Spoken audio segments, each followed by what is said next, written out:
Grupo Electra, procuramos desenvolver novos negócios e novas oportunidades para nossos clientes há mais de 20 anos, com base na competitividade e sustentabilidade. Organizamos nossas atividades num conjunto de forças, guiado pela solidez da Electra Energy.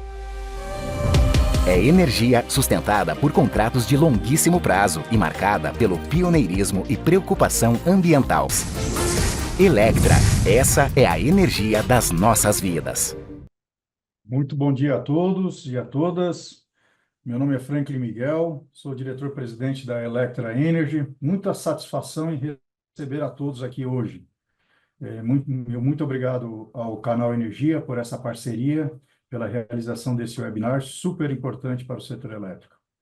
O tema que a gente vai abordar aqui, super simples também, né, Edivaldo? Tarifas, preços, compreendendo as diferenças e seus efeitos para o consumidor. Tema esse de grande relevância para o setor elétrico brasileiro como um todo e principalmente para os nossos clientes e consumidores. Aproveito também para agradecer a presença de todos que estão nos escutando, em especial ao Dr. Edivaldo, ao Dr. Helder e ao Dr. Alexandre, amigos e professores e figuras ícones do setor elétrico brasileiro. Vou fazer uma breve apresentação dos nossos palestrantes e do nosso mediador e assim passar a palavra para iniciarmos as conversas e debates. Edivaldo Alves Santana é doutor em Engenharia de Produção pela Universidade Federal de Santa Catarina, onde é professor aposentado. Orientou dezenas de teses de doutorados e mestrado. Possui uma ampla produção científica com publicações em periódicos de primeira linha, nacionais e internacionais. Foi diretor da ANEEL por 2 mandatos, 8 anos, e superintendente de estudos de mercado, a antiga SEM, por 6 anos. Trabalhou também na Eletrosul, 75 até 92, foi CEO da empresa Brasil PCH, da Associação Abrace, e hoje é diretor executivo da NEAL, Negócios de Energia Associados. Helder Souza é diretor de regulação da TR Soluções, empresa de tecnologia especializada em tarifas de energia, engenheiro eletricista pela Universidade Federal de Itajubá e mestre em regulação pela Universidade de Brasília. Trabalha com tarifas desde 2006, atuou como especialista também na Abrace por 7 anos e está na TR desde 2016. Além disso, desde 2022, é professor do MBA Empresarial do Setor Elétrico da Faculdade FISUL. Alexandre Street é doutor em Engenharia Elétrica na área de pesquisa operacional pela PUC do Rio, onde é professor de graduação e pós-graduação do Departamento de Engenharia Elétrica. Também foi pesquisador visitante na Universidade de Castilha, na Espanha, e é um dos fundadores do Laboratório de Programação Matemática Aplicada e Estatística, o LAMPS, onde atualmente é diretor de pesquisa do Grupo de Energia. Alexandre também atua como editor na I3E Transaction on Power System Journal e do I3E Open Access Journal of Power and Energy. E é membro sênior da I3E Power and Energy Society e cientista do CNPq. Senhores, as perguntas podem ser enviadas pelo chat e serão respondidas ao final do debate, conforme a orientação já colocada aí pelo canal Energia. Caso a gente não consiga responder a todas, faremos posteriormente por e-mail. Por isso é importante fazer conforme a orientação que consta aí no chat. Obrigado a todos mais uma vez. Doutor Edivaldo, a palavra é sua e boa sorte a todos. Obrigado, Franklin. Bom dia a todos. Mais uma vez, uma satisfação esse convite da Electra, junto com o Canal Energia, de estar presente aqui nesse debate com 2 craques, em que dessa vez, que é o Helder e o Alexandre, que eu só vou ter o trabalho aqui de mediar, o que alivia um pouco o trabalho para mim, embora eu fique com aquela vontade de interferir, mas não vou me conter para que tudo saia de acordo com os papéis de cada um. Hoje, particularmente, é um dia que os jornais estão falando bastante do setor elétrico, de tudo o que diz respeito ao setor elétrico, inclusive da ANEEL. Portanto, foi bem oportuno esse evento acontecer hoje, embora ele seja um tema particular, que é a tarifa, embora a tarifa envolva quase tudo que a gente tenha pensado durante todo esse tempo. É, já para começar, A tarifa, embora a tarifa envolve quase tudo que a gente tem pensado, está repetindo o que eu estou dizendo?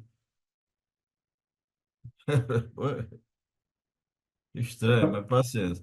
Para Não sei o nós que aqui tá tranquilo, viu, Edivaldo? eu não sei o que aconteceu, apareceu uma voz aqui como se fosse repetindo o que eu estou dizendo, mas paciência. É, mas vamos lá. É, até um tempo atrás, por exemplo, eu me lembro quando lá no início dos anos 2000, que a crítica ao Mercado Livre, por exemplo, não era bem uma crítica. Olha, lá o preço é incerto, que tudo vai variar de acordo com o que acontecer com o preço spot e tal. Portanto, o consumidor que quiser se proteger, ele tem que ficar num ambiente regulado, ou seja, sujeito à redistribuidora. Mas já tem uns 15 anos que o preço mais estável é o do Mercado Livre. O cara faz lá um contrato e aquele preço vale por um ano, 2 anos, 10 anos. Então, esse é o cenário tarifário que a gente discute, que a gente vai discutir aqui, que mostra assim, o consumidor está migrando para o Mercado Livre. Cada vez mais os pequenos consumidores, ali, consumidores ainda de alta tensão, e depois vai para baixa tensão, migrando para o Mercado Livre. Então, o impacto disso em relação à tarifa e tal, eu acho que é um dos temas que nós discutiremos aqui, e já é a primeira pergunta que eu passaria para o Helder. Como o tema é tarifa, eu já começaria por ele. Os consumidores que estão agora migrando, muito provavelmente eles tenham dificuldade. Tem gente que só reconhece o setor elétrico quando chega a conta, ou então quando falta a luz. Talvez alguém tenha a expectativa de saber, Helder, como é que você vê isso? De que maneira você explicaria como é que daria essa migração dos consumidores que estão indo agora do Mercado Livre, sob o ponto de vista da tarifa? Olá, primeiramente, bom dia a todos. Gostaria de agradecer ao Franklin, à Electra e ao Canal Energia pelo convite para participar desse evento. Para mim é uma honra estar na mesma tribuna virtual aqui, né, com o Dr. Edivaldo e com o Alexandre, dois craques, né, especialistas no setor. Para mim é muito, muito legal fazer parte dessa discussão. Bom, Edivaldo, vou compartilhar aqui minha tela, que eu trouxe dois slides apenas, aqui, share, para mostrar, basicamente, então já estão vendo aí, né? Aqui, uma abertura da tarifa, né? Vamos pensar então em tarifa, TUS de TE, né? O consumidor, quando migra para o Mercado Livre, ele continua, né, pagando a tarifa de uso, e por isso que tem essa separação, né? Justamente para que os consumidores, tanto livres quanto cativos, eles continuam pagando alguns custos, né? Como, por exemplo, o transporte, né? Que é o fio A e o fio B, basicamente os custos do serviço de transmissão estão aqui no fio A, os custos do serviço de distribuição, né? Estão aqui no fio B. Então, aqui o consumidor ele continua pagando, né? Se ele for um consumidor que está submetido, por exemplo, à tarifa azul, ele paga isso diretamente na demanda, né? É um take or pay, ele paga pela demanda contratada, né? No caso do azul, ponto e fora ponto. E no caso do verde, né, um consumidor que está submetido à modalidade verde, aí ele paga de forma binômia esses dois custos, né? Tanto na forma de capacidade, né, que representa igual a tarifa de demanda fora ponta do azul, e ele paga também esses dois elementos da forma volumétrica, né, pelo consumo de energia. E esses dois aqui, então, a gente tem, né, basicamente, esses dois elementos aqui, fio A e fio B, é o custo é, de, de fio, que a gente chama, e é justamente aqui onde que existe a possibilidade do consumidor, se ele compra a energia de fonte incentivada, é justamente nesses dois elementos que ele tem um desconto, né, no fio. Os outros, né, perdas, encargos, né, não tem sinalização horária, é igual, ponta fora ponta, né, e o consumidor continua pagando, o que a gente chama de TUS de encargos, né, o pessoal da comercialização chama, qual que é a TUS de encargos? Lembrando que não é só encargos, tem dentro também, né, tem perdas dentro da TUS de encargos, né, que a gente usa no jargão do setor, né, principalmente das comercializadoras. No caso da TE, né, que é o que o consumidor cativo somente paga, tem alguns elementos aqui dentro, né, que o consumidor, quando migra para o Mercado Livre, ele carrega consigo. Primeiro, o mais importante é, lógico, é a energia, né? Então, ele vai comprar diretamente de um fornecedor, de uma comercializadora, por exemplo, né? E ele também, quando ele compra essa energia, ele acaba comprando também 2 a 3% a mais, que é justamente para cobrir as perdas na rede básica. Então, isso ele compra diretamente com o fornecedor. E aí tem esses encargos, são encargos de serviços do sistema, encargo de energia de reserva, e o futuro encargo de potência para reserva de capacidade, né, que vai passar a vigorar aí a partir de 2026, ou então a partir de 2025 já, né, com a Termo Pernambuco, né, que agora talvez entre, né, antecipadamente estava prevista para entrar em 2026, talvez entre como reserva de capacidade agora também, né? Porque o sistema está precisando, mas esses custos, né, esses encargos são pagos no âmbito da liquidação da CCE, né, mensalmente. E é aqui que mora um certo risco aqui, né, do consumidor, porque o consumidor cativo, ele tem uma dinâmica ali que a ANEEL reconhece para ele a tarifa uma vez por ano, a distribuidora é que fica ali no mês a mês percebendo essas variações de encargos que o consumidor percebe só no âmbito do reajuste tarifário do próximo ano, né? Então, aqui tem uma certa, um dinamismo diferente do consumidor livre, né? O consumidor livre percebe ali na hora, né? No mês. O que o consumidor cativo pode perceber, que tem a ver com o encargo de serviços do sistema, né? É justamente quando tem algum despacho fora da ordem de mérito. E aí, nesse caso, se tem o acionamento da bandeira, né? O Edivaldo não gosta muito da bandeira, né? Mas se tem o acionamento da bandeira, o consumidor já percebe ali, né, um aumento de custo para fazer frente a essas despesas. E o outro elemento que agora, né, deve ser operacionalizada a quitação, né, é essa CDE contas, né, é os conta Covid e conta escassez hídrica que o consumidor cativo paga na TE e que o consumidor livre, não deu para entender muito bem ainda, parece que ele vai continuar pagando, o consumidor que migrar, né? Como vai ser feita essa conta de quanto que o consumidor vai continuar pagando, ainda é meio obscuro, né? Mas, enfim, acho que essa migração é basicamente isso. O consumidor, quando migra para o Mercado Livre, ele continua pagando TUS de TE, continua pagando TUS de desculpa, com a possibilidade de ter um desconto na tarifa de fio, né, que é essa daqui que eu mostrei para vocês, transporte, e ele paga para o fornecedor a energia e as perdas na rede básica, paga diretamente na CCE os encargos de serviço do sistema e o encargo de energia de reserva, e esse daqui ele paga junto com a tarifa de uso, né? É, é, isso é conjuntural, né? Deve terminar agora esse ano, mas já termina a maior parte, que é da conta Covid. E em 2026 a gente termina de pagar a conta escassez hídrica, apesar dessas incertezas que a gente tem. Acho que basicamente isso por enquanto, depois eu continuo aqui com outros itens.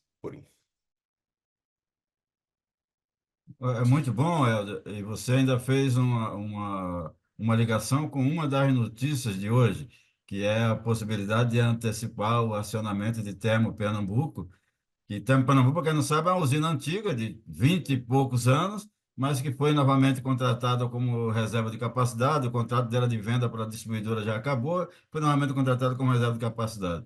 Era o A PPT, né, o Programa Prioritário de Termoeletricidade, né, que foi é uma das contratado com o primeiras. preço do gás, todo aquele e que acabou ano passado, na verdade, né, esse contrato com Isso. a Enel Energia CELP, né, a Companhia Energética de Isso. Pernambuco. Isso. Aí veja que interessante. Aí participou de novo leilão, vendeu energia como se fosse reserva de capacidade, cuja entrada em operação, a validade do contrato é a partir da metade do ano que vem, de 2025. Aí pede para antecipar. Aí aciona o contrato, antecipa o contrato, ela vai ser despachada como qualquer outra usina por segurança, com pagamento de outro encargo e não reserva de capacidade. E só para mostrar como as coisas não são tão simples no setor elétrico brasileiro. Mas aí, Alexandre, já passo para você. Você vê o que, aliás, o Helder mostrou muito bem o que é que o consumidor que migra, o que é que ele leva, o que é que ele vai continuar pagando como encargo ou para a distribuidora. Mas o outro custo é o preço, como ele vai. Esse preço ele vai comprar essa energia, ele vai pagar um preço para o seu futuro fornecedor, que pode ser uma geradora ou uma comercializadora. Como é que isso acontece ou vai acontecer ao longo do tempo? Um preço que a gente costuma chamar de PLD, mas o PLD não diz tudo. Como é que você explicaria tudo isso, Alexandre? Primeiro, bom dia, Edivaldo. A pergunta ela é bastante interessante. Vou tentar tocar em alguns temas, mas antes eu queria agradecer aqui ao Canal Energia, à Electra e ao próprio convite do Franklin. Muito carinhoso da parte dele aqui chamar para eu estar com grandes amigos. Então, assim, para mim é um grande benefício estar aqui com todos vocês, tá legal? Então, eu começo aqui tentando falar um pouco sobre essa parte, essa componente da tarifa, né, que tem a ver com os preços de energia, começando lá da base do PLD, como você está falando, que vai dar, em algum momento, subsídio para o pessoal da comercialização e até da geração definir os preços dos contratos que vão tentar proteger ele contra as variações do PLD e dar uma receita mais estável, né? Mas por trás disso tudo, o PLD ele tem vários componentes. E o que é o PLD? Que é o preço de liquidação de diferenças, né? Que é o preço que liquida todas as diferenças entre a geração ou consumo do lado do consumidor e os contratos que estão sendo estabelecidos entre essas partes, né? Esses preços são os preços de curto prazo. E eles tentam refletir, eu estou usando a palavra tento porque é muito difícil fazer isso que eu vou falar na prática, né? Mas eles tentam refletir todos os custos de oportunidade que o sistema enxerga. E aí, quando eu falo sistema, eu estou até falando assim, o operador na figura daquela entidade que tenta minimizar o custo, garantindo a segurança de suprimento.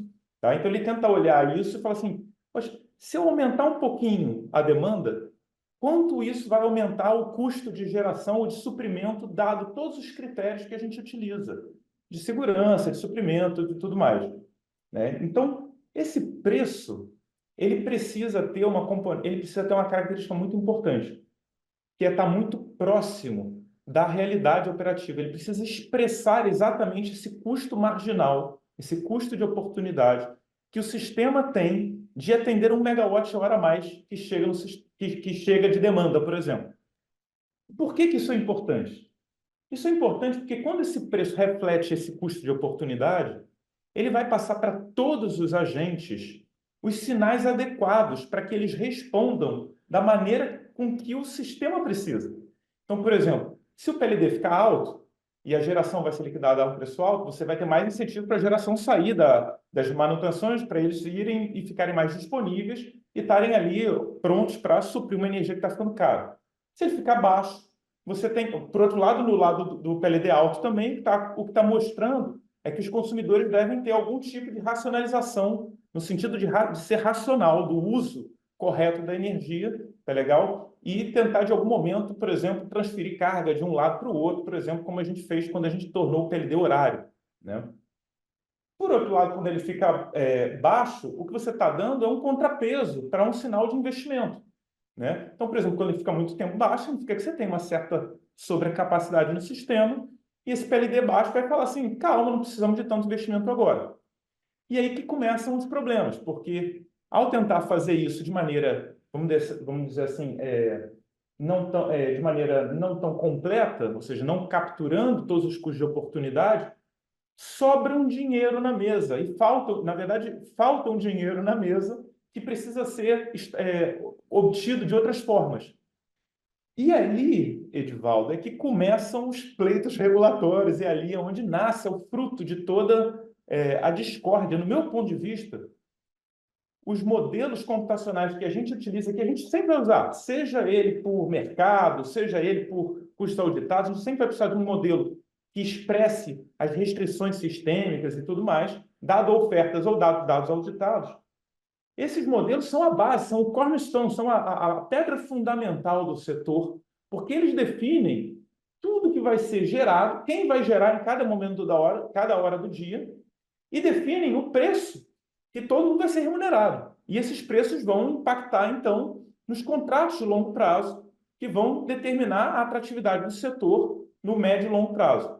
Tá? E ali eu vou deixar um pouco a bola para vocês, porque a gente vai depois falar um pouco sobre o impacto dos subsídios, o impacto das simplificações nos sistemas, e tudo isso vai levar a uma série de pleitos regulatórios que hoje em dia a gente está cheio por conta de um monte de incompletudes que a gente tem em como a gente gera a energia, como a gente olha para o futuro, as necessidades do futuro, e como a gente captura esses custos de oportunidade em sinais adequados de preço. tá? Então, tentei falar um pouco sobre o PLD, como ele influencia nos contratos, porque se você for ter uma visão de PLD muito alta, você vai negociar contratos mais ou menos naquela base, muito baixo a mesma coisa, e essa incerteza tenta ser mitigada por contratos que fecham um preço entre consumidores e geradores no médio e longo prazo. Tá? Então, por isso que existe essa parte tight aqui, essa ligação entre o PLD, que é o curto prazo, e o longo prazo. Ok, Alexandre. Eu já passo, já que você já falou mais ou menos no tema da segunda questão que eu faria, eu já passo para você essa segunda pergunta, ou um comentário seu, depois para o Helder. Aqui, você já meio que falou, para o cara que vai para um ambiente livre, tem lá os componentes fios, o transporte de carga e tal, e a componente de geração. Você meio que já disse de onde vem a componente de geração, vem de modelos matemáticos, faz isso, faz aquilo. Mas não é só isso, né? No ambiente livre, essa componente de geração também é objeto de negociação. Então, rapidamente, como é que isso aconteceria para a componente de geração? Energia, né? Perfeito, ou seja, você está falando então nos contratos, né, nas Isso, negociações para formar o contratuais. contrato. Exatamente. Então, existem alguns tipos de operação que são realizadas nos mercados de curto, médio e até longo prazo, do que a gente chama de mercado forward, né, do mercado de contratos que a gente utiliza. No curto prazo, tá, o que acontece são comercializadoras, geradores e consumidores, muito intermediada por comercializadores que ligam essas duas pontas, tentando cobrir diferenças contratuais que existem entre consumo e, no caso do gerador e geração, e os contratos de base que ele tem, justamente porque se você gera mais do que você tem contratado, você vai liquidar isso no PLD, mas se você gerar menos, você vai ter que comprar esse PLD. Se o PLD estiver muito alto, você paga uma conta muito grande. Então, você fica tentando ajustar essa geração, esse nível entre contratos e geração. Bom, do lado do consumidor, a mesma coisa. Os consumidores, hoje em dia, fecham com as comercializadoras contratos que são ajustados de acordo com a carga deles, porque daí não tem muita contabilização no curto prazo para os consumidores, cujo negócio é outro. E aí as comercializadoras ficam no curto prazo buscando ajustes dos seus portfólios com contratos. No médio prazo, você já começa a ter alguma coisa mais estruturada, no médio prazo você já começa a ter uma operação um pouco mais estruturada para que os portfólios ficam 100% cobertos, em função das expectativas dos preços, como eles vão variar. E aí, no longo prazo, você começa a ter agora a viabilização de novos empreendimentos. Então, por exemplo, um cara, quando migra do ACR para o ACL, ele está fechando um contrato com alguma contraparte, que é uma comercializadora ou com um gerador, e isso precisa, de alguma forma, viabilizar. Se é um crescimento de carga e não existe a carga suficiente para cobrir isso, você vai ter que ter um novo gerador. Esse novo gerador precisa ser viabilizar com um contrato. E esse contrato precisa já ser um pouco mais longo prazo, tipo 5, 10 anos, porque daí você já está financiando, né, de uma maneira um pouco mais estruturada, nova capacidade. Obviamente que é nesses detalhes da migração, aonde o consumidor sai do ambiente regulado e vem para o ambiente livre, e ele deixa o seu gerador que cobria ele através de um contrato de longo prazo aqui e migra para cá. E por conta de uma maneira com que a gente desenhou o incentivo para essa migração, através de fontes incentivadas, que vão necessitar então de novos parques, você está quase que dobrando essa capacidade dos caras que estão aqui. Então, é no desenho regulatório aqui, onde você começa a bagunçar um pouco esses equilíbrios entre contratos e a capacidade de fato de suprimento que você tem. Tá? E aí eu acho que eu deixo um pouco a palavra para o Helder começar a falar um pouco sobre esses desbalanços nas tarifas. Pois é, Helder, a gente vê que, periodicamente, a ANEEL está lá, se reúne a diretoria da ANEEL para dizer quanto é que vai ser o reajuste ou a revisão da tarifa de uma determinada distribuidora. A gente queira ou não, questione ou não, tem uma nota técnica, às vezes tem consulta pública, tem audiência pública, e tudo é mostrado, a composição de cada um custo daquele que vai para a tarifa. É interessante você dizer rapidamente qual é essa formação de tudo isso. Na primeira pergunta, você já disse, pelo menos, parte dos componentes, mas se você ainda conseguir dizer o que é parcela A, parcela B, a gente já responde aqui duas das perguntas formuladas pela Eliane, espero pronunciar bem o sobrenome, Arrivabene. Por favor, Helder. Tá certo.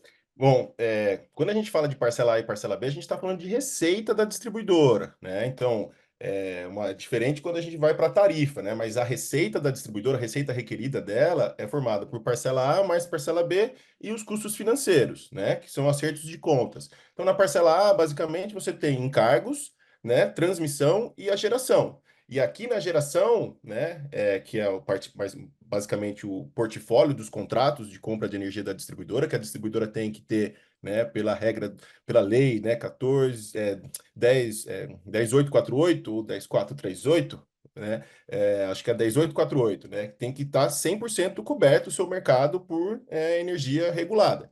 Né? Então, parcela A é isso, e a parcela B, basicamente, são os custos do serviço de distribuição. Por isso que a gente fala, é custo gerenciável e não gerenciável. O custo gerenciável, né, pela distribuidora, porque ela tem uma certa gestão ali em relação aos seus custos, né, operacionais, né, e até um certo ponto dos investimentos que ela faz, né. Mas aí, quando a gente coloca esses dois, né, a parcela A mais parcela B, a receita, que vai para a tarifa, aí muda, né, aí a gente vai para a tarifa, vai naquela abertura de TUS de TE que eu mostrei anteriormente. E no que se refere à geração, né, os contratos, o consumidor realmente não tem muito o que fazer, o consumidor cativo, né? Porque a distribuidora tem os seus contratos, tem contratos que são compulsórios, então Itaipu, para quem está no sul, sudeste, centro-oeste, tem a energia de cotas, né, que são aquela energia que foi renovada lá em 2013, com a medida provisória 579, tem a energia relicitada, né, que foi a que não aderiu à antecipação da renovação das concessões de 2013, foi relicitada com a medida provisória 688 de 2015, né? Então, e coitado do consumidor, né? Tem os contratos, os consumidores cativos, né? Porque tem os contratos de comercialização de energia no ambiente regulado, né? Modalidade quantidade, cujo risco hidrológico, e aí a gente entra, né, no PLD, o risco hidrológico foi jogado para o consumidor. Se a gente pegar todo o portfólio das distribuidoras, em torno de 70%, assim, é muito louco, né? 70% do risco hidrológico está com os consumidores, né? Ou seja, se os geradores hidrelétricos não performarem, né, não conseguirem entregar toda a sua garantia física, né, o que tem acontecido, né, quando o GSF ele fica menor do que 100%, né, que é o balanço do que foi gerado em relação ao que foi vendido, né, quem paga o PLD pela diferença da energia que não foi entregue, né, como o Alexandre disse, que ele tem que ficar ali, né, se ele não entregou a energia, o gerador tem que ir atrás para comprar. Nesse caso, é o consumidor que tem que pagar, né? Então, ele tem que pagar o risco hidrológico, né? Que é o custo da energia não contratada, ou melhor, da energia não entregue, mas que foi contratada. E aí, eu vou mostrar um slide aqui para a gente ver as diferenças de custos que a gente tem, né, nas distribuidoras.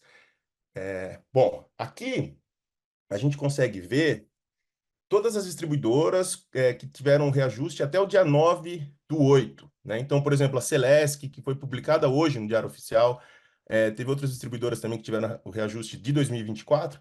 Aqui, na verdade, são 30 distribuidoras com tarifa definida em 2024 e outras 21 distribuidoras com reajuste de 2023. Mas a gente consegue ver, né, aqui, todas aquelas componentes que eu mostrei anteriormente, aqui eu separei na tarifa mesmo, na tarifa de aplicação, separei o que é transmissão, geração, transmissão, distribuição, perdas e encargos. E eu tirei alguns elementos ali que são ou conjunturais ou que levam esse custo para baixo ali, como no caso da 14.299, a lei, né, que é para consumidores, distribuidoras com baixa densidade de carga. Na média, isso aqui eu estou olhando para a tarifa do A4. Na média, o que a gente tem? Geração, 252. Então, na média, o que os consumidores cativos estão pagando pela energia, né? Estão pagando R$ 252. Quanto que o consumidor livre paga por energia? Aí eu faço a pergunta hoje. Quanto que está a curva Ford aí para frente, Alexandre?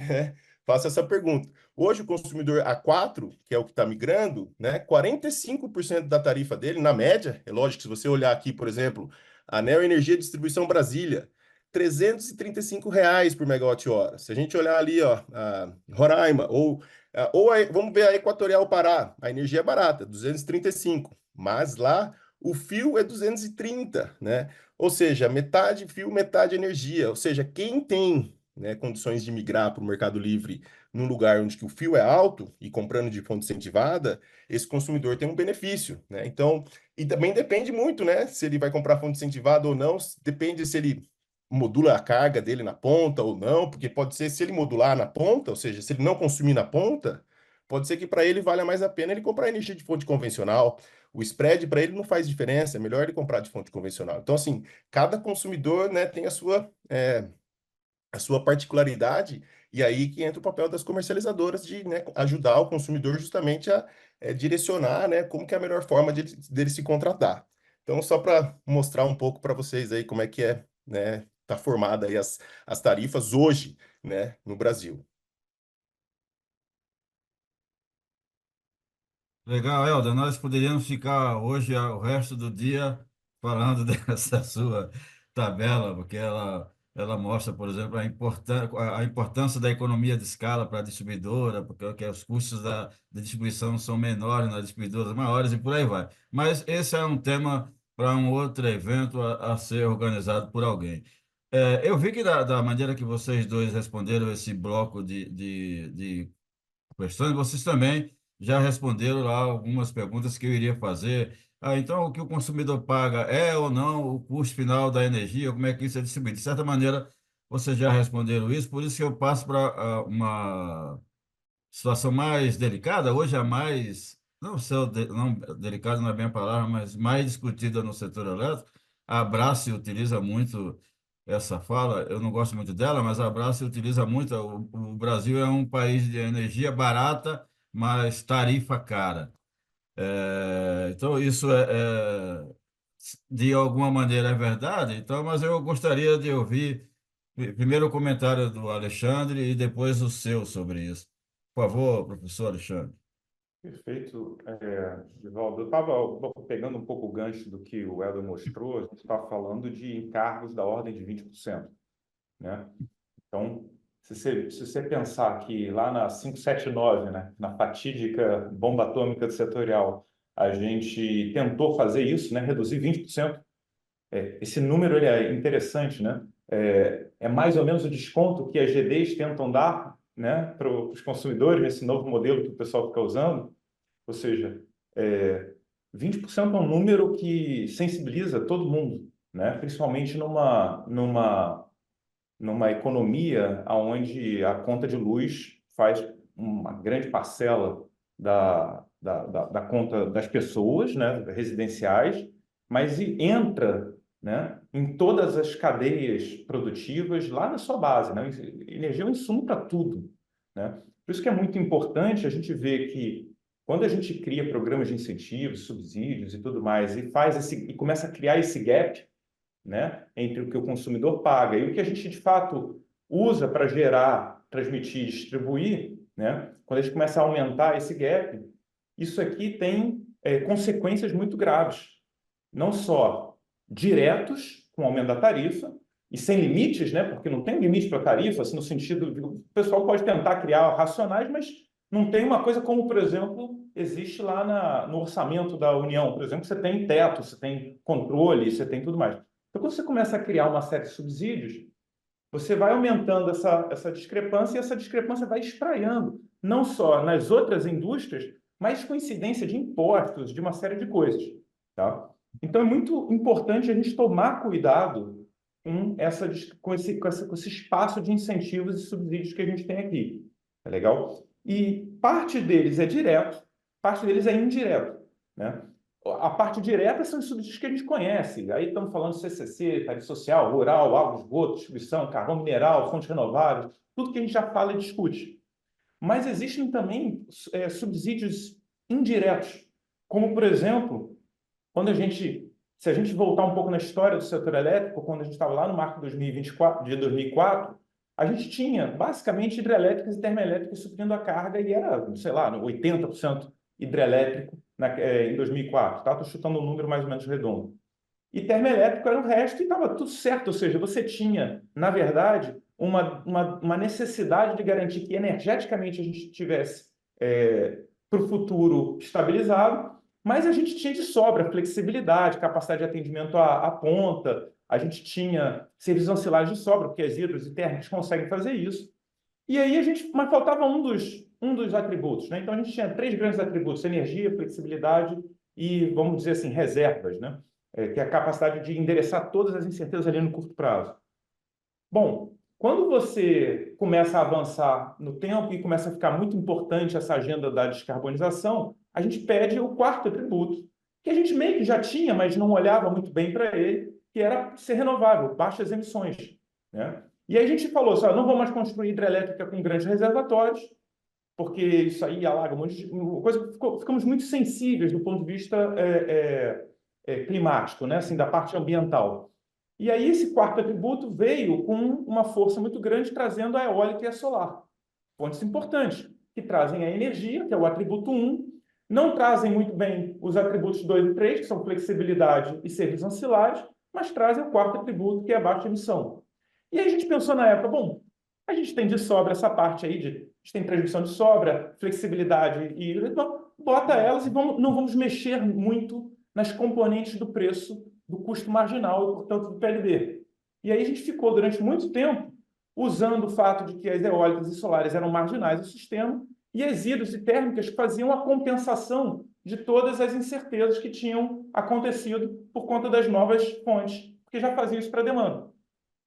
O problema é que aí você começa a botar subsídios para incentivar essa fonte, e esses subsídios não tinham o que a gente chama na economia de um contrapeso. Né? Por exemplo, o preço da energia sendo refletindo o custo marginal de operação, o que acontece? Você tem uma sobreoferta, o preço cai, você desincentiva um pouco e freia a oferta. Aí vai eventualmente começar a crescer a demanda, o preço sobe, você reativa isso e você tem mecanismos de pesos e contrapesos para chamar quem precisa e inibir um pouco quem precisa. Tá legal? Quando você subsidia uma fonte de uma maneira a não ter um contrapeso para ela, ela vai entrando naturalmente, você não fez nada de errado. Eu tenho subsídio, estou mais competitivo, ganho mais dinheiro por estar lá e vou entrando. E aí chega um momento em que você coloca uma capacidade tão grande desse novo tipo de agente que antes não existia. E aí os dois outros atributos, que é a flexibilidade, né, capacidade de atender a ponta e tudo mais, e os serviços ancilares começam a ficar mais sensíveis. E aí você tem aí uma espécie de um subsídio cruzado entre os geradores que provêm esses serviços dentro da rede e os que não, os que consomem esse serviço. Então é muito importante a gente começar a olhar também, agora, tipos de discrepâncias que acontecem em subsídios cruzados, que acontecem por conta de uma deficiência, uma carência no desenho regulatório dos preços que a gente tem e da maneira com que a gente opera o sistema.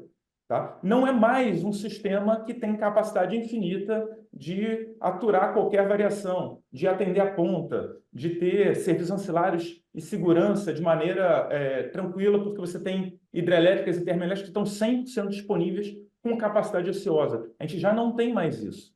Tá? Isso veio fruto de uma política de subsídios que levou a gente onde a gente está. E aí agora a pergunta interessante é: você está num marco regulatório que não paga todo mundo pelos serviços que estão sendo feitos, que estão sendo prestados, em que alguns consomem certos serviços, outros provêm, mas a gente está remunerando todo mundo só por um dos atributos. Isso começa a gerar uma necessidade de sobrevivência, de pleitos regulatórios. Então, a hidrelétrica começa a gerar um pouco menos e começa a fazer ping-pong com a termoelétrica também. Isso começa a ter um monte de série de custos de oportunidade para essas fontes. A outra está ganhando de presente, vamos dizer assim, essa capacidade de entrar no sistema sem pagar vamos dizer assim, esse serviço. E aí você começa a criar uma competição desbalanceada que faz com que você agrave o problema que já estava agravado antes por conta do incentivo da migração do ACR para o OCL, em que você deixa o seu gerador aqui e precisa ter uma fonte incentivada para migrar para cá. Então, você começa a desbalancear não só a oferta estrutural, que vem com uma capacidade de financiamento grande, mas também começa a desbalancear o curto prazo e os sinais de sustentabilidade de curto prazo da operação do sistema e dos atributos que são necessários. E aí a gente cria a tempestade perfeita, que eu tenho um sinal de subsídios que me faz ter uma enxurrada de novas fontes que geram uma necessidade de um sistema, de um serviço no curto prazo que não é remunerado aqui embaixo. Então cria uma insustentabilidade muito grande. E aí como é que todo mundo vai tentar resolver isso?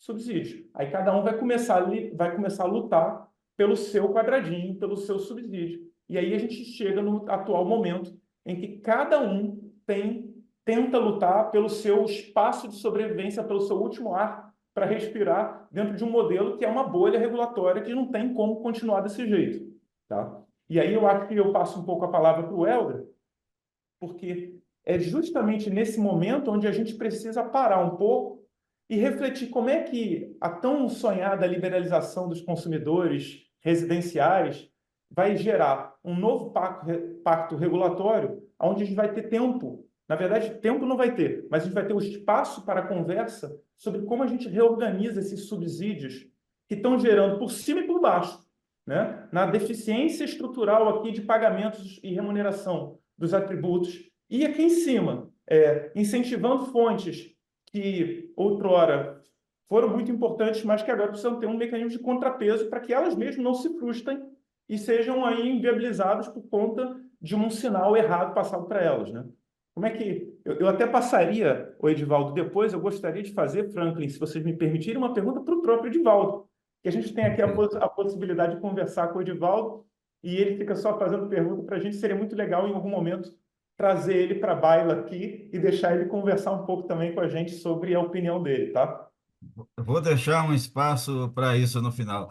Pois Helder, o próprio Alexandre já meio que passou a palavra para você, mas, novamente, eu vou só pedir para você engatilhar com uma pergunta aqui feita pelo Alessandro França. Por exemplo, o gancho que o Alexandre deixou, diz, olha, quem está migrando agora para o ambiente livre tem uma conta. E quem não migrar pode ter teoricamente, uma conta maior, que é a conta de quem migrou, que vai deixar os subsídios para os demais pagarem, porque, queira ou não, o ambiente regulado paga uma proporção maior de subsídio do que os demais. E, além disso, ainda tem essa ameaça aí agora de um maior despacho de termoelétrica, que pode aumentar mais ainda os preços. Então, que você, como dizendo, comentar rapidamente sobre isso, que o nosso tempo daqui a pouco vai se esgotar e eu não gostaria que nós ultrapassássemos o tempo. Então, bem, bem rapidamente. Beleza, Edivaldo.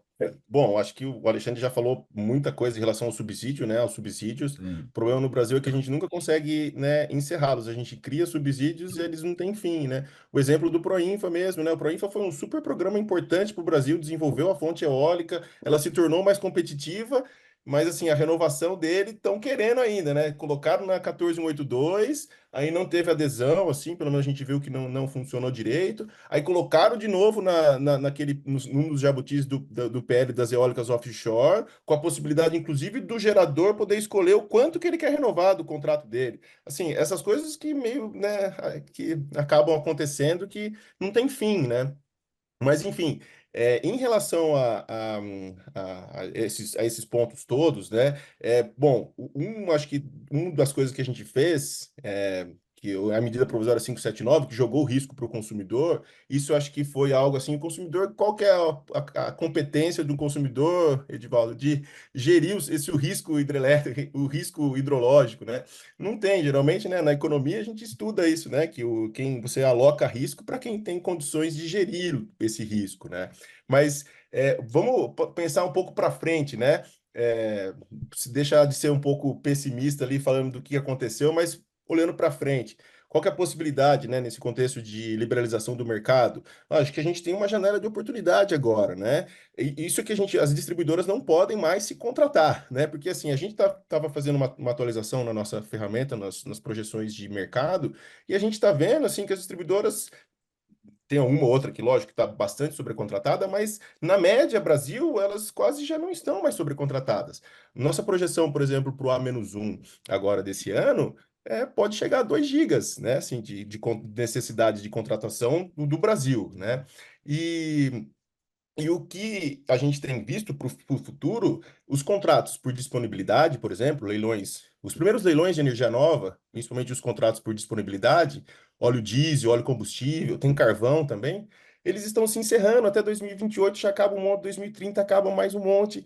Então, assim, né, a gente tem a possibilidade de, se as distribuidoras não se recontratarem por mais não sei quantos anos, a gente acho que vai conseguir, de alguma forma, né, alocar ficar de uma certa forma equilibrada do ponto de vista contratual, A gente viu algumas sinalizações, por exemplo, né, Edivaldo, lá no próprio PL das eólicas offshore, não foi na versão do PL que foi aprovada, mas numa versão anterior, que quase foi aprovada, estavam colocando, por exemplo, né, leilões estruturantes, Giral, Santo Antônio, Belo Monte, Itaipu e nuclear, compulsoriamente para o mercado, para o ACL também.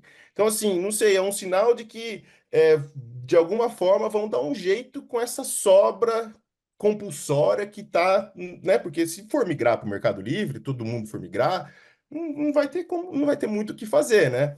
Mas, né, se eu vou compartilhar minha tela aqui, né, e responder sua pergunta para a gente ficar dentro do tempo, eu trouxe aqui, esse daqui é dado realizado do ONS de despacho térmico. Aqui a gente está vendo o despacho térmico, ele é horário, mas a gente integraliza ele diário, né? Então a gente consegue ver aqui, por exemplo, a gente está vendo do dia 1 de 2024 até o dia 4 do 8 de 2024, né? Então, a última data aqui é dia 4 que a gente tem atualizado. Então, a gente vê aqui, né, nesse período aqui que está acontecendo, né, essa geração aqui, ó, tem um unit commitment, né? A gente tem bastante exportação que está acontecendo aqui também, despacho térmico para exportação. E é justamente esse atendimento da ponta aí, né? Lógico que o consumidor livre ele percebe essas variações, né, no mês a mês ali, muito mais é, fortemente, né, muito mais intensamente do que o consumidor cativo, né? Porque o consumidor cativo, a ANEEL reconhece um custo para ele, e aí vai depender do PLD. Então, só na próxima evento tarifário, que se aquele dinheiro que foi colocado na tarifa não foi suficiente, né, a cobertura tarifária não foi suficiente, aí entra um financeiro que dilui junto com os outros custos. Então, assim, a percepção do consumidor cativo, né, para esses custos, ele é um pouco diferente. Se a gente compara, por exemplo, com 2021, né, que a gente teve a pior crise dos últimos 90 e poucos anos, né, essa ponta que a gente está vendo aqui, essa intensidade de geração térmica, né, olhando para o que foi realizado, né, fica lá embaixo, né, assim, ó, se a gente pegar aqui, é isso aqui que a gente estava vendo agora, aqui, né, essa, esse recorte aqui, né? Tava vendo aqui. Agora, quando a gente compara com 2021, todas as térmicas operando na base e despacho fora da ordem de mérito, né? A gente tem um custo muito mais expressivo. Aí a gente precisou de bandeira tarifária, né? Bandeira tarifária preta, né? De escassez hídrica. Então, assim, é difícil dizer assim, o consumidor vai perceber isso? Talvez perceba, o consumidor cativo, ele percebe isso, mas de uma forma mais sutil, porque pode ficar coberto por outros custos no evento tarifário da distribuidora. Pode ser que ele nem perceba, porque você tem um custo diferente que está caindo, né, que está reduzindo a tarifa, então assim, é difícil essa percepção por parte do consumidor, a não ser que a gente tenha uma necessidade de despacho, né, ou de acionamento das bandeiras, né? Que é o que está se prevendo aí para setembro, para outubro ali, talvez até uma bandeira vermelha 1. Mas comparado com o que o consumidor livre percebe no dia a dia, aí no mês a mês, né, é um pouco diferente. E aí que entra também o tipo de contrato que esse consumidor vai ter, né? É um contrato que o risco está com a comercializadora ou o risco está com ele? Ele vai querer ter um preço de energia mais barato, mas assumir o risco do encargo, da volatilidade do encargo no mês a mês, ou ele vai pagar uma tarifa um preço mais caro, mas, tipo, o risco da volatilidade do encargo fica com a comercializadora. E aí, então, tem essas dificuldades, assim, né, nessa migração do consumidor, né, para o Mercado Livre. Acho que, de alguma forma, eu tentei falar um pouco aí, rapidamente, para a gente ter tempo para as outras discussões, Edivaldo. Não, sim, vocês responderam muito bem ao conjunto de perguntas desse bloco. Tem perguntas muito interessantes aqui chegando para mim, e eu vou fazer uma delas que eu achei, mesmo que tenha que deixar de fazer algumas outras aqui do meu roteiro, eu vou fazer essa, veio de Vitor Melo. Qual o papel do crescimento exponencial da AGD em termos de distorção de mercado, distorção de preço, distorção de tarifa? Isso num cenário, ele fala até de 2045, mas não precisamos chegar a tanto. Então, a gente pode falar no cenário mais presente. Isso eu faço só para o Helder, e depois, se o Alexandre quiser, ele comenta, mas a pergunta seria especialmente para o Helder, porque eu teria uma outra aqui depois para o Alexandre, que é para depois, daqui mais a 2, 3 minutos, a gente já encaminhar para os finalmente. Olha, assim, é uma pergunta bem complexa, né? Mas, assim, vou falar o que que a gente tem visto aqui na TR, né? É, do ponto de vista de que está entrando de GD1, né? Tem um estoque ainda, pelo menos segundo a Greener, né? Que é uma empresa que faz o acompanhamento, faz esse mapeamento, tem um estoque de GD1, que aí a compensação se dá em cima de toda a tarifa, que para entrada em operação entre 2024 e 2025, de 3,5 GB, né? 3.500 megawatts, né? Então, isso, do ponto de vista de tarifa, né, não tem impacto para o consumidor, né? O impacto fica para a distribuidora no primeiro momento, depois, parcialmente, essa perda de receita fica, né, perda de receita mesmo. No evento tarifário seguinte, isso, né, é compensado, mas dali para frente, né, é recuperado mais dali para frente. E o que entra de GD2, que é o que a gente projeta, né, não é assim tão, né, o impacto na tarifa ele não é tão expressivo, porque a gente tem um crescimento de mercado também, e aí, né, o GD, CDE-GD que vai entrando na tarifa, ela vai praticamente ficando estável, porque o mercado, o crescimento de mercado, né, acaba pagando, né, acaba estabilizando a tarifa no tempo. Então, assim, a gente não enxerga assim, um impacto muito significativo dessa entrada de GD, assim, pelo menos com o cenário que a gente tem olhado, né? Agora, se a gente pegar a EPE, por exemplo, olhar o que que ela projetava ano passado, o que que ela projeta esse ano, que isso, né, aumenta muito, né? Pode ser que a gente esteja errando na nossa projeção, né? Talvez a gente esteja subestimando o crescimento. E aí, nesse ponto, pode ser que a gente tenha um impacto um pouco maior ali, né, mais para frente. Mas do jeito que a gente está enxergando hoje, é basicamente isso em relação a GD. Ok. Alexandre, aí essa pergunta também é de caráter bem geral. Aí no final dela, se você quiser, já pode fazer a pergunta que você disse que quer fazer para mim. Mas o governo tem encaminhado algumas decisões levando que diz respeito à renovação dos contratos de concessão.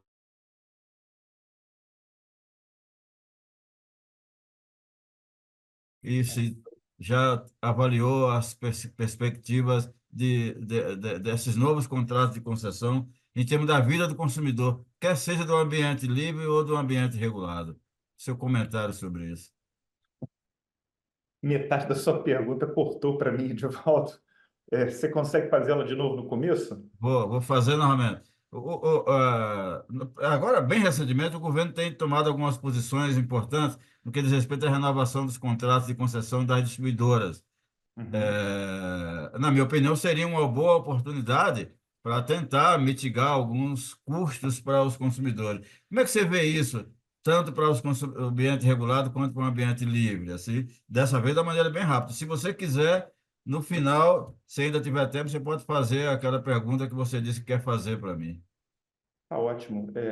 Eu acho, Edivaldo, tentando olhar um pouquinho mais por cima, tá? Tenho participado a convite do Mário Menel e do Nelson Martins das reuniões da ANE, que é a Academia Nacional de Engenharia, por sinal fantásticas, assim, um lugar incrível para aprender e para ter discussões de altíssimo nível. E ali eu tive a oportunidade de, numa última fala que eu fiz, de elogiar pela primeira vez, a gente tem um forte de peso representante dos consumidores, que é o Luz Barata. Ele está na hora certa, no lugar certo, fazendo uma luta que a gente sempre precisou que tivesse, que é esse contrapeso do consumidor trazendo as suas dores para brigar, né, com um autoconhecimento contra os pleitos justos de todas as outras associações, né? E aí, nessa discussão, a gente finalizou até uma conversa eu estava ali, acho que o Gerson fez uma proposição e a gente tentou falar um pouco sobre como é que a gente faria, então, uma arrumação setorial, que aí toca um pouco na sua pergunta, que é como é que as renovações das concessões poderiam, de algum jeito, abrir espaço para isso. Eu acho que a gente falhou no timing já, e se a gente não fizer algo de verdade, seja real, para ter um novo pacto regulatório, a gente vai caminhar para um completo colapso regulatório, onde a gente vai ter uma instabilidade regulatória a gente já está vendo uma deteriorização enorme das instituições, isso é péssimo para que a gente consiga fazer alguma coisa. E, no meu ponto de vista, Edivaldo, todas essas discussões deveriam ser tidas à luz de uma nova perspectiva para o futuro. Que nova perspectiva é essa? A única que permite a tal da tão sonhada justiça energética. Justiça energética só pode acontecer se houver liberdade de escolha. A palavra justiça e cativo não podem estar juntas na mesma frase. Tá? A palavra justiça e liberdade, elas têm tudo a ver uma com a outra. Então, quando você for discutir esse tema, aí, para mim, é o que a gente tinha que sentar e discutir uma série de outras coisas, como, por exemplo, como é que os encargos vão ser redistribuídos. Quando você abrir o mercado, já pegando o gancho da GD, a GD, que estava presa e surfando positivamente, porque ela está ajudando o consumidor dentro do desenho que existe, mas ela estava presa dentro de uma bolha, de uma tarifa de 800 mil reais o megawatt-hora. Quando você abrir o mercado, ela vai começar a brigar com a centralizada lá do outro lado, com a CL. Como é que vai ter que ter um novo equilíbrio entre essas fontes? Os subsídios que ficam só aqui, como o Helder explicou bem, de algum jeito, eles vão ter que ser compatibilizados com o todo. Não cabe mais, não vai existir mais esse cativo aqui para você financiar grande parte dos subsídios, né? Então, eu estou tentando passar a bola agora para você, o Edivaldo, com a pergunta que o Osvaldo fez aqui. Tudo que vocês estão falando parece algo tão óbvio para quem conhece o setor elétrico, mas por quê? E aí eu vou acrescentar aqui, por que raios, né, é tão difícil de ser implementado? Os interesses setoriais são tão mais fortes do que o que interessa em geral para os consumidores. Então, acho que esse é o quadro onde a gente está. A gente vai discutir renovações, a gente vai discutir subsídios. Espera aí, gente. E a organização do setor que a gente sabe que tem que ser feito. Eu não quero discutir renovação, não quero discutir nada. Eu quero discutir a abertura do mercado, um novo pacto setorial e como é que a gente vai reorganizar esses subsídios, porque senão a gente vai se encralacar e se fechar num novo modelo que vai ter sido renegociado e vai ter um contrato mais para não sei quanto tempo. E a gente vai ter que ficar agora criando legado para reajustar esse modelo, entendeu? Então, acho que essa é a pergunta que eu consideraria a você aqui, Edivaldo. É tão difícil, você que viveu o setor por dentro e agora é um grande pensador do setor, por que diabos a gente não consegue fazer o certo quando a gente sabe o que é preciso ser feito? Pois é, Alexandre, é isso mesmo. Eu tenho dito repetidas vezes que pode fazer o que quiser no setor elétrico atualmente. O setor elétrico não tem nenhum problema técnico, sequer tem algum problema econômico. Os problemas econômicos são consequências. O grande problema do setor elétrico, já identificado, mas que pouca gente vai querer resolver, é de governança, de mudar a estrutura de governança do setor elétrico. Enquanto as principais decisões que afetam os custos estiveram sendo motivadas e tomadas por ações de lobbies no Congresso ou pelo próprio Congresso, a tendência é de aumentar os custos. Vê que no início dessa nossa conversa, eu até já sabia disso, porque recebi uma mensagem logo cedo, mas fiz questão de não ler nada sobre um tal decreto que saiu hoje no Diário Oficial, que trata decreto da melhor regulação. Nada pior do que isso para mostrar o que precisa de mudar em termos de estrutura de governança do setor elétrico. Ou seja, é como se o poder concedente estivesse dizendo ao regulador, a melhor forma, eu não li ainda o decreto, mas a melhor forma de governar é isso que eu estou dizendo aqui. Isso é terrível, mas eu também não posso dizer que, de certa maneira, a ANEEL tem dado uma certa razão para decisões ou atitudes desse tipo. Então, olha, nós temos 2 minutos para vocês fazerem os seus comentários finais. Eu já fiz esses meus, dizendo dessa maneira, satisfeito de ter participado, como sempre, desse tipo de evento. Cuidamos aqui de tudo que afeta a tarifa e de uma maneira bem didática que vocês dois procuraram apresentar. Então, eu novamente agradecer. Eu, infelizmente, não pude fazer, chegaram várias boas perguntas aqui sobre o tema. Então, isso a gente pode responder depois, que nada disso fica perdido. Eu mesmo tenho o maior carinho de responder todas essas perguntas que recebi aqui depois. E passo para vocês em meio minuto, 30 segundos cada um, fazerem suas palavras finais. Bom, acho que já tirei aqui o microfone. Eu só queria pegar um gancho para fazer uma fala final sobre a renovação das concessões de distribuição, Edivaldo. Mais rápido, hein, Helder? Nós temos 10h59, tem que ser, você tem Beleza. 30 segundos. Na verdade, assim, é só na verdade, um desafio que a gente tem, né? Porque é o que está se mudando, na verdade, com a renovação das concessões, acho que é algo que afeta muito as distribuidoras, né? Assim, do ponto de vista de indicadores de qualidade, principalmente, né? E para cumprir esses indicadores de qualidade, né, no contexto de um aumento da resiliência das redes de distribuição, né, para enfrentamento dos eventos climáticos extremos, as distribuidoras vão ter que investir mais. A gente pega essas distribuidoras com ProRet A, o PDD, né, que é o Plano de Desenvolvimento da Distribuição, a gente está vendo que elas têm proporcionalmente uma então, tem mais interesse em investir que é para cumprir com esses indicadores. Como que a gente vai, né, reduzir a tarifa, por um lado, sendo que as distribuidoras vão ter que aumentar esses investimentos, né? Basicamente isso. É isso, Helder. Perfeito. Alexandre, acabaram de me dizer que nós vamos ter aqui uns 5 minutos a mais de tolerância, que eu sou Caxias, né? Diz uma coisa, eu procuro cumprir. Tem que fazer. Senão não me Professor, chamam mais, né? Pô, Alexandre, por favor. tá ótimo. Eu queria deixar aqui a possibilidade das pessoas que tenham interesse em conhecer um pouco mais dessas discussões, pelo menos do meu ponto de vista, que eu escrevo, acessem o site do LAMPS, PUC Rio. Você tem que botar LAMPS, senão tem um monte de lâmpada, tá? Tem que botar LAMPS PUC Rio. LAMPS, LAMPS PUC Rio. E ali em publicações vocês vão ver os últimos artigos que eu falei.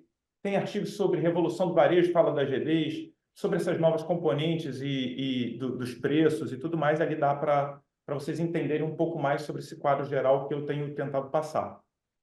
Um outro ponto que eu acho que vale muito a pena falar aqui é um documento que eu li recentemente, para quem quiser entender um pouco essas nuances todas, né? É do do E+, Transição Energética, é um documento feito sobre as crises de energia no Brasil, reflexões para um gerenciamento efetivo. Os autores são o Luiz Maurer, tá? O Paulo Born, Luiz Barata e Edlain Passos. Eu não consigo pronunciar esse nome aqui com esse Y no meio, senão eu chamo para o espanhol. Esse documento ele é muito interessante porque ele passa pelas principais crises e vai mostrando como é que todas elas têm uma falta, no meu ponto de vista, de gestão. Acho que a gente tem, se você fecha o Brasil dentro de uma caixinha, tá? Tipo o experimento de engenharia mecânica, né? Fecha num recipiente fechado. Temos tudo, temos todos os recursos naturais que você possa sonhar, temos minérios, temos gente, temos cérebro, temos um monte de coisa. O que que falta? Que eu acho que, inclusive, toca na parte da renovação das concessões e que a gente está falando de investimentos e tudo mais. Falta gestão. Cadê a gente falando sobre as novas componentes dos preços para que a gestão ótima de baterias, de resposta da demanda, estejam ajudando a gente? Existe o racionamento de 2001 quebrou uma falácia construída que o consumidor é inelástico ao preço. Tá? Então, em 2020, a gente viu que isso não existe. Em 2001, a gente viu que isso não existe. É legal? A gente também viu isso nas crises anteriores, onde tinham geradores, fábricas desligando para ficar vendendo um contrato porque estava valendo mais a pena isso. Então, o consumidor é elástico. Estamos vendo os próprios consumidores residenciais que, na primeira brecha regulatória que deram para a GD começar a vender, vamos dizer assim, né, negociar esses créditos entre os consumidores e tudo, criou uma explosão de mercado que financiou todo um conjunto e um aparato de contas, uma tecnologia que as distribuidoras estão no chinelo perto do que eles oferecem hoje em dia. Se você olhar o sistema desse pessoal, é um sistema de contas. 2, 3 cliques, tem a conta na sua casa. É um troço incrível. Como é que a gente não consegue fazer isso com todo o dinheiro que tem ali? Porque não tem incentivo. E porque a gente não está apertando do lado da inteligência e da gestão ótima. Entendeu? E para isso, como é que você fomenta isso? Com um sinal de preço adequado. Se você não tiver o sinal de preço, a tarifa ela tem 2 grandes papéis: repassar custo, mas também sinalizar para o consumidor o que é importante para o sistema E isso no mundo inteiro é feito. Tanto no atacado quanto no varejo, a gente tem esses sinais lá fora. Aqui a gente tem mais ou menos no atacado, meio ruim, e a gente tem no varejo zero. Tá? Então, a gente precisa caminhar para algo que existe já lá fora, muito mais moderno, vamos dizer assim, é legal? Trazer uma camada de gestão para que as distribuidoras possam investir em tecnologias de gestão, em coisas que vão funcionar, vão fazer elas funcionarem melhor. Não adianta ficar tentando repassar custos, também não adianta, não permite elas colocarem uma série de investimentos que vão melhorar os serviços dentro da própria rede dela, como baterias e outras coisas. Não adianta nada você não deixar ela ganhar um dinheiro agregando e participando da resposta da demanda. Como é que você arruma isso? Você tem que sentar e entender o que foi feito lá fora, o que falta aqui, tentar adequar uma coisa à outra e tentar, pelo menos, dar um cheiro de, vamos dizer assim, coerência entre os preços e a operação. E sem esse link, você fica viajando na maionese aqui nos preços, fazendo um monte de maluquice, o pessoal não consegue recuperar o investimento, vai chorar para o pleito regulatório e aí cai de novo na ideia de que é difícil você fazer o certo, porque o certo não funcionaria, porque não tem o sinal de preço para me remunerar se eu faço o certo. É legal? Ok, Alexandre. Um pouco aqui, porque senão, Edivaldo, a gente vai até meio-dia, É. tá? Então, agora só para definitivamente encerrar, o problema ainda tem 300 e poucas pessoas nos vendo. O problema é tão complexo que nós discutimos aqui.